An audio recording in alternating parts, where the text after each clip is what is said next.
नमस्कार सांग मैंने विजया दशमी सुदूषा व्रत गोटे दिन में पड़ुवर सकाळु सकाळु नूतन वस्त्र खंडे पिंधि सजबाज होइकी पलि आसती ठाकुर घर को। ठाकुर घर आसी ठाकुर को पूजा अर्चना सारिकी पादरे लगे टे अलता। मु आसी अलता लगे सज हो गला बेलू नांडुली आसिक पहुंचीगला कहला आंटी मत भी सज कर दियो। आज खाइबार प्रस्तुत कर घी पकईकी खिचुड़ी भात डालमा ता सहित भजा। संध्या बेले आमे पलि आसलु रावण पोड़ी देखापी।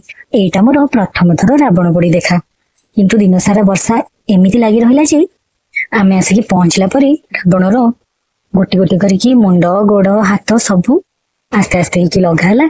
दीर्घ 2 घंटार अपेक्षा कला पर रावण पोड़ी आरंभ होता। रावण तो प्रथमे जमा भी जलिलानी किंतु किसी समय पर आस्ते आस्ते कि जलिला आउ फाइनाली रावण पोड़ी भी हो गला। रावण पोड़ी देखि सारिकी आमे बाहरी पड़िलु घर को। पुणी आसली आउ गोटे सुंदर